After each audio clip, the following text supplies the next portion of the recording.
with us about everything, including, as Gabe so eloquently put it, getting your freak on. Getting your freak on. You got to tell us. It's the number one reason that people stop taking their meds. Yes. They always report to me, they're like, I just stopped taking my medicine because I couldn't get an erection, because my libido was down. The sex didn't feel as good. I couldn't achieve orgasm. So I just stopped taking my medicine, and I don't want to tell my Dr. Nicole that. Yeah, because she's an old lady. She's the same age as my mom. I can't talk to her about sex. I hear that all the time. All the time. Number one reason. You're listening to Inside Bipolar, a Healthline Media podcast, where we tackle bipolar disorder using real-world examples and the latest research. Hey everybody, welcome to the podcast. My name is Gabe Howard, and I live with bipolar disorder. And I'm Dr. Nicole Washington, a board-certified psychiatrist. And this is part 2 of a 2-part episode on essential things that you need to know if you're newly diagnosed with bipolar disorder, or of course, you just want a refresher course. So if you haven't listened to the first one, you won't know what we're talking about unless you go back and listen to it right now. So hit pause, tab over, listen to that one, and now come back. We'll wait. Yeah, we'll wait. All right, Dr. Nicole, let's just go ahead and jump right back in. I think that one of the essential things that people with bipolar need to know are warning signs. They need to be able to recognize the warning signs of mood swings, and they need to be able to be proactive about it. Now, that is a lot of education, and we only have a itty bitty little window to fill it in. But Dr. Nicole, can you teach them as many warning signs as possible in like the next 5 minutes? And then yeah, sure. I can do what normally takes a whole 30 minutes and squeeze it into 5. That's great. That's great. I believe you can do it. I believe in you. The biggest thing, and you don't have this behind you yet, but the biggest thing for you to do is to start tracking now. Start paying attention right now to what were the things that started happening before you had your full episode.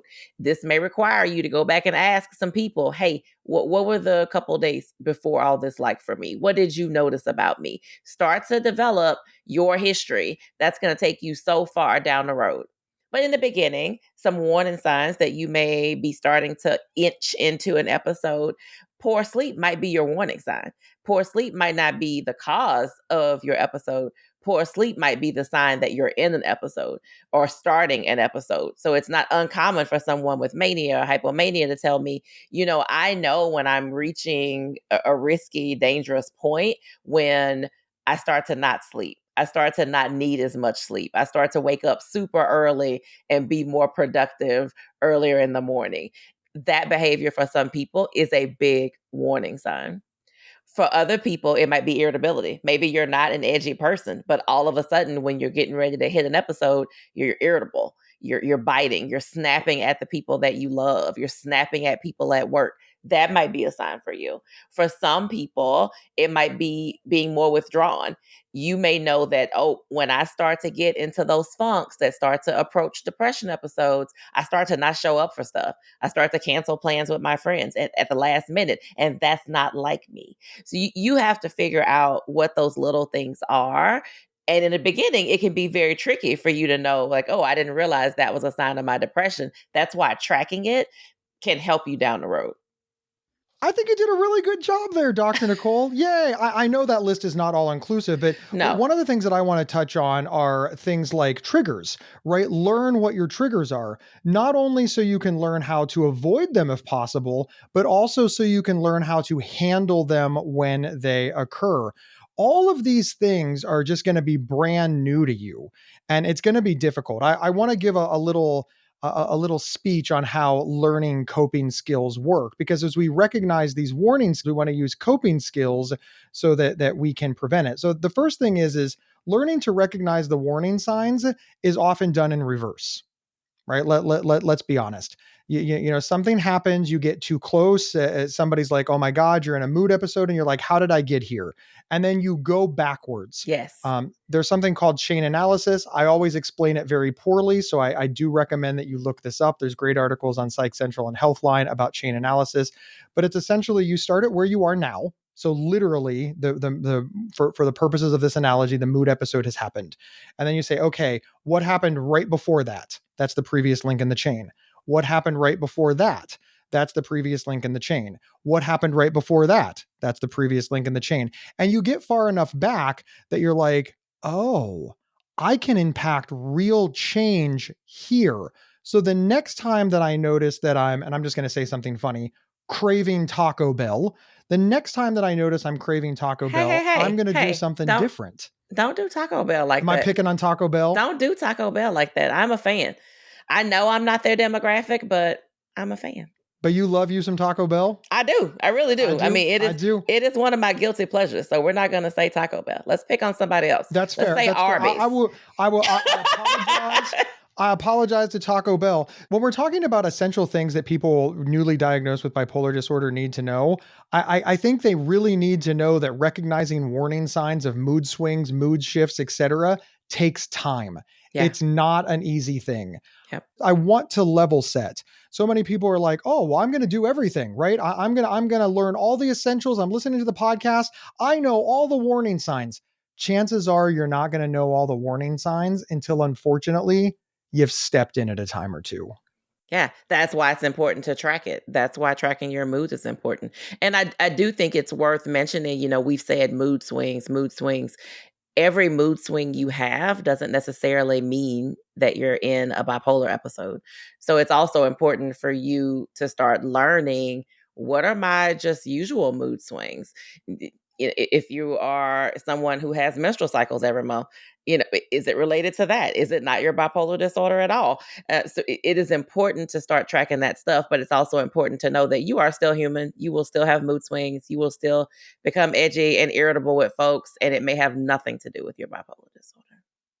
That is super fair, Dr. Nicole. Let's go to the next essential thing that you need to learn. And it's really surprising that we have to talk about this, but it's to be patient. Be patient with yourself. Be patient with the process. Be patient with your doctor. And this covers everything from, don't read your doctor the riot act or threaten to sue all the pharmaceutical companies when you don't get your way. Don't quit every support group when somebody challenges you and they say something you don't like. Don't tell your therapist off because they make you uncomfortable because that's their job. And also know that this is going to take a long time. Dr. Nicole, the number one thing that really put me in a bad position is I did not realize that it would take me 4 years to reach recovery with bipolar disorder.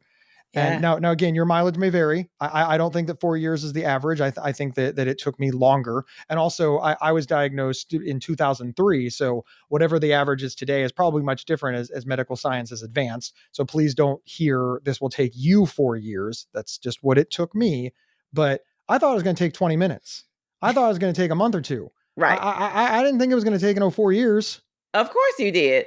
So be patient with the entire process. Be patient with yourself.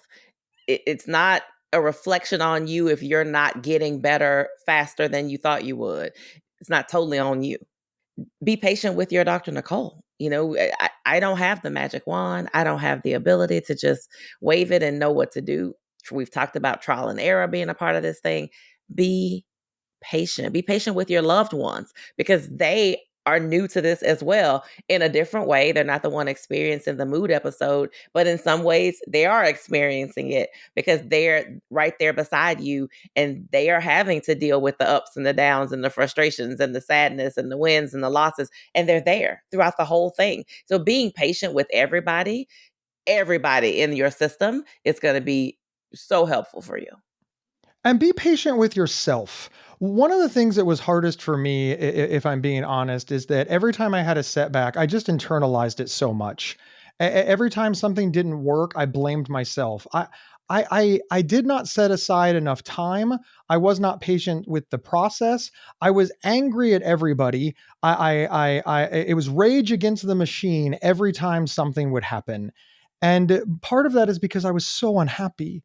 And I was so uncomfortable. So I can see how this happens, but I really needed to develop better coping skills. I really needed to understand that this is just something that's going to take a while. We're going to be managing bipolar disorder for literally the rest of our lives. Forever. We can't be this heightened every time something doesn't go our way. Practicing patience is a good skill. Patience is literally a virtue. That's not the bipolar community. That's the world. So there's a lot of, I think, good information about learning to be patient that has nothing to do with bipolar disorder that I think we can practice. Yeah, absolutely. It is a virtue. And I'll tell you a secret. There are a ton of us that don't practice that virtue. There are a ton of us who don't practice patience because we just don't have it. The world we live in is full of let's get it right now. I ordered this thing. I want it tomorrow. You told me I was going to get better. I want to feel better right now. This is just not one of those things that you can rush. And I usually am of the opinion, for the most part, that the slower the process, the more long-standing your stability will be. I have found that the people that maybe it takes us a little bit more time to get there and we work really hard to get there together, I think those people end up having great chances of sustained stability. I love that. I am going to champion being patient all the time, mostly because this is one of the sections of the podcast where I talk about take my advice because I'm not using it. I am the most impatient person in the world. And I want to disclose it causes me a lot of problems. There are times that I get mad about things that unfortunately are just part of life. Things like my Dr. Nicole not being available, things like my therapist needing to reschedule because of the weather or because of their family commitments, things like struggling over the holidays because everybody is trying to get in. I have learned to remediate these things over the years, but I will be the first to admit that I'm an impatient person. So don't live my life, right, Dr. Nicole? Don't live my life. Do as he says, not as he does. Oh, the Gary Howard child rearing method. That my father said that to me all of the time. Dr. Nicole, moving on to other essential things that I think that people need to know. And this one is actually, people get kind of excited about this idea a little bit. I've really noticed in the years that I've been, saying this as an essential skill in support groups and all around the country as a speaker and as a podcast host, et cetera, people kind of look at me quizzically, and I frame it like this. So the essential skill is that you need to build a support system. And I mean a support system of not just medical personnel, but you need to have a trusted ally, whether it's your mom, dad, partner, best friend, trusted cousin, whomever. You need people in your life. You need to build your support system out. But I always frame this, and I think it's valuable, right? They're your support system, but they're not holding you up. No. I think it always gets framed, the support system, or they're your caregivers. They're the ones who are keeping you safe. They're making you stable, and they get all the credit, right? We always talk about, oh, she's a saint for helping him. Oh, he's a saint for being your friend. I don't like any of that. I always frame it as build a support system, and you're the leader of that support system. To victory we go. That's a lot, Gabe. It is a lot, but that's a lot. Right. That's a lot. No, you are absolutely right. You are absolutely right, because you know what? No one ever says, oh, his support system failed him when somebody ends up in the hospital because they have an episode or when their bipolar disorder is not going well. And we do sometimes not give people the credit that they need, and they are in charge. They are the head honcho. They are the coach. They're the coach. They're the leader. They are the head coach. They're battling the battalion. I also think that people sort of feel like they're stuck with their team, right? Like, seek and accept support from others and build a support system, right? You do need to accept support from others, but you need to tell them what support you want.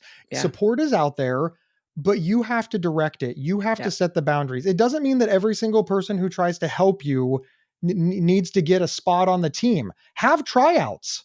Decide who gets in. Yes. People need to prove themselves reliable enough to be a part of your support system for your bipolar disorder. This is serious business. This is not the time for somebody who is uneducated, no desire to be educated, to try to be a part of your support team if all they're ever going to tell you is what you're doing wrong. We don't need them. We don't need them at all. But you may need one of them, right? You may need one of them. You may need the one person who's going to hold you accountable and hold your feet to the fire and tell you what you need to hear, not what you want to hear. You may need somebody who's going to be tough with you and who's going to say, hey, buddy, you're messing up right now. This is not okay. Your whole team can't be cheerleaders. Your whole team can't be people going, oh, you're doing your best. It's okay. You need somebody who says, Gabe, you're not doing your best right now. I really want to hit hard on the accepting help. So many people who are newly diagnosed with bipolar disorder believe that it is essential that they pick themselves up and they do it on their own. I would argue that nobody truly does anything on their own. I personally always laugh at well, I'm a self-made millionaire. And then you find out that, they were given a $500,000 loan by their family. Or I built this with my own two hands with no help from anyone. And then you found out that they were given tax breaks and incentives and low interest loans. Yeah. Right. It's not to say that they didn't create incredible businesses. It's just that when you scratch below the surface, they had help. They also had the help of their advisors and their employees, etc. So when you're like, oh, I'm going to manage a serious and persistent health issue with zero help, this isn't how we join gyms. This isn't how we diet. This isn't how we make lifestyle changes on the smaller end. There is nobody in the world who is trying to do keto or become a vegan or become a vegetarian or quit sugar who doesn't tell everybody they know, don't bring me X food. I can't go to this restaurant. Please don't tempt me with this. And yet, when it comes to bipolar disorder, which is way more serious than all of the examples that I just used, Yeah. we feel like we're on an island and we have to do it alone or it doesn't count. Yeah. I want to dispel everybody of that right now. Yeah, and your support system can change. The players that you need, if we're going to use the sports team analogy, you don't need 5 kickers. You don't need them. You need one good one, right? You need one good That's one. all you need. You may have a certain role that people play in your life, and you need more than one person like that. And it's okay to switch out. People truly can be a part of your team and be a huge part of your team today. And 5 years from now, they may not be a part of your team at all. And I do see a lot of people feel guilty about cutting people off their team because they're like, but they were there for me. They were there for me. It's okay. It is totally okay if things change and your needs change. Just know that you are never going to not need support. Like I don't know anyone with bipolar disorder. I don't know anyone, period, who doesn't need support of some kind at some point. And now I've got kind of a rapid fire thing that I think that people need to know that I really feel that's essential, that's sort of a little off kilter, out in left field, but nevertheless, Okay. I think that it should be discussed. Okay. I really think an essential thing that people with bipolar disorder need to know is that psychiatric medications and alcohol, they don't mix, especially in the beginning. Now, your mileage may vary long term as you get more stable, as you've got years under your belt, as you learn your triggers and the way that your body reacts to the medication. But I'm telling you, I have seen no good come from people who are newly diagnosed with bipolar disorder, newly put on psychiatric drugs, and start mixing it with even alcohol as low end as light beer. I've seen very, very serious side effects. Dr. Nicole, open up your medical book and tell people why this is a bad idea.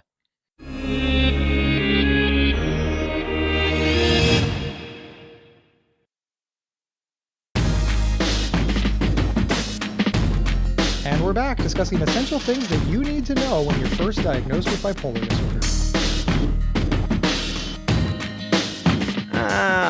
Yeah, it's one of the first things that people tend to ask me. They're like, so I'm going out this weekend with friends.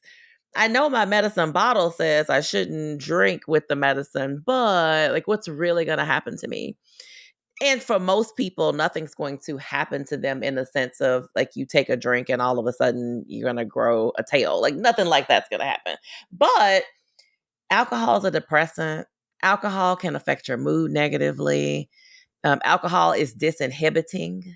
So you don't always have those filters in place and those barriers that keep us from wilding out on a daily basis, the things that we stop ourselves from doing. Alcohol takes that away.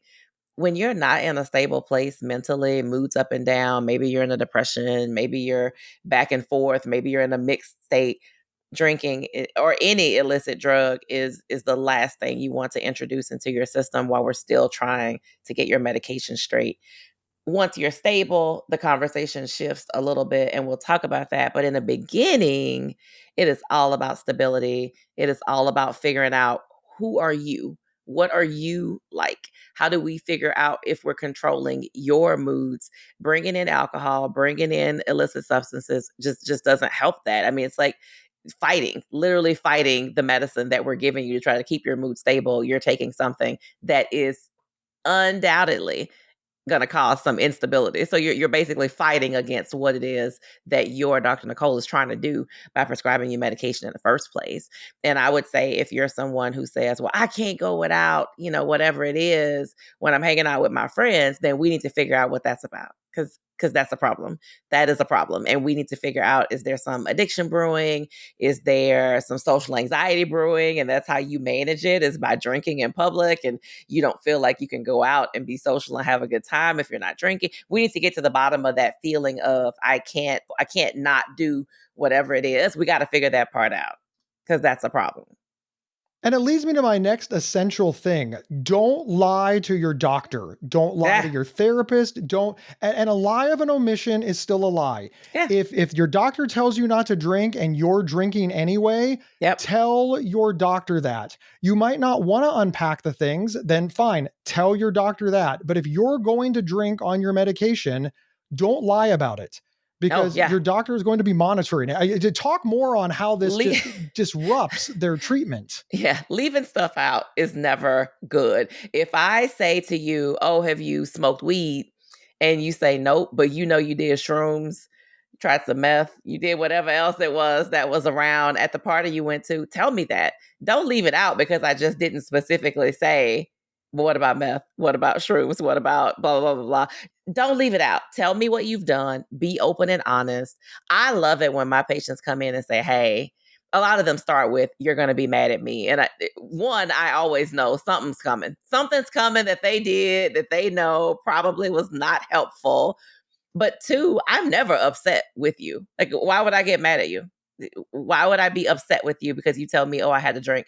I went out with friends and I got a little carried away and I had drinks. I'm not going to be upset with you.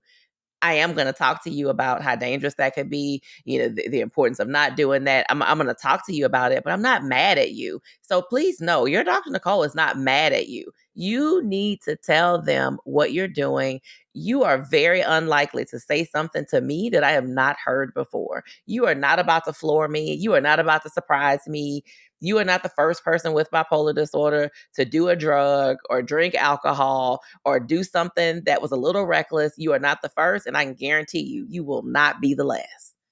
When it comes to essential skills and things that I think that the newly diagnosed need to know, it really is your Dr. Nicole, your therapist, your doctors, they need to hear everything, all the deep, dark thoughts. One of the things that they need to know is if you stopped taking your medication. I'm really sad that this has to be mentioned, but I really feel that it's an important skill for the newly diagnosed to understand.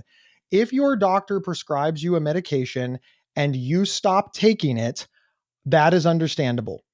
If your doctor prescribes you a medication and you stop taking it and lie to your doctor and say that you are still taking it, that is not understandable. And it's going to hurt you deeply because every decision that your doctor is making is predicated on the idea that you are still taking this medication that you are not taking. It makes your ability to reach wellness almost impossible.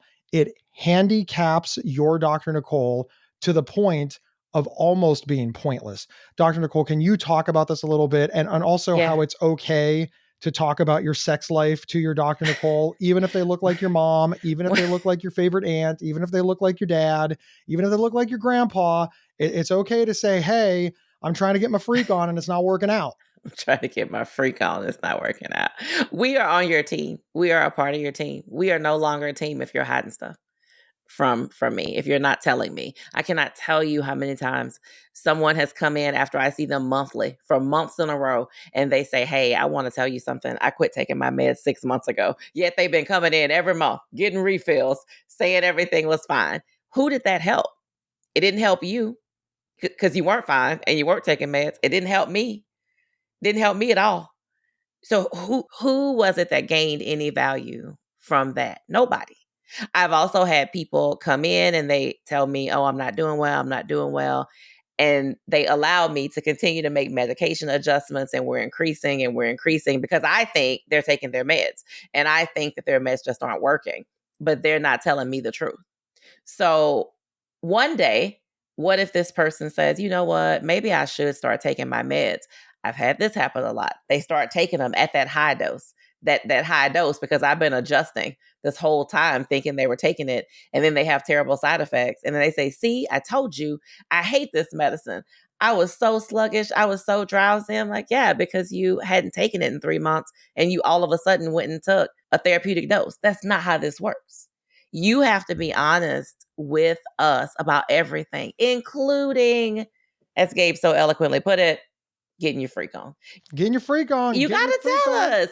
It's the number one reason that people stop taking their meds. And they always report to me. Maybe it's because of the young 16 to 24. They always report to me. They're like, I just stopped taking my medicine because I couldn't get an erection, because I couldn't, my libido was down. The sex didn't feel as good. I couldn't achieve orgasm. So I just stopped taking my medicine, and I don't want to tell my Dr. Nicole that. Yeah, because she's an old lady. Because she's an old lady. She's the same age as my mom. I can't talk to her about sex. I hear that all the time. All the time. Number one reason. But we're doctors. Sex is a part of your life. Sex is a part of your health, your lifestyle. It's very important to your mental health. It's very important to your quality of life. Tell me, I am not able to get in the mood. Tell me. I'm going to ask you a lot of questions. You might not like it. And sometimes people say, oh, this is embarrassing. And I'm like, what are we embarrassed about? I have children. We know I've done it at least twice. My God. Like, we know. I got kids. Dr. Nicole's got jokes. I mean, I do. I say, like, I've done it at least twice. I got kids. Like, I am human. I am alive. I know that people see their doctors as like these people who are, sitting at home on a Friday night reading the DSM, but that is not what we do in our free time. It's not what we do. Talk to us about the human things, because we are also human. Even if it's something as simple as, it's taken me forever to finish. Just say it. There is nothing that you will likely say that your doctor hasn't already heard. Just say it. And here's a pro tip. We live in the age of email, text messaging, and patient portals. If you are unable to say it for whatever reason, the two pieces of advice I have are log into your patient portal, send an email to your doctor, and just tell them everything. Yes. I stopped taking my medicine because I can't get an erection, and I was with this hot person the other day and it didn't work out for me, and I'm just whatever. Just diarrhea of the mouth, if that's how you need to do it. Yes. If you don't have the email, leave it on their voicemail. Call at 3 a.m. and leave it on their voicemail. Whatever you need to do to get it out. Write it down and bring it with you. I've had people write things down and say, here, I've had people write things down and then read it to me, because that felt better. If it's a virtual kind of visit, we're seeing a lot more virtual visits since the pandemic. If it feels better for you to have it scripted and you've written it out and you can read it to me, however you need to get it out, let's just get it out. Because if we never talk about it, it's always going to be this elephant in the room that I can't see, but that is there and gets in between the two of us.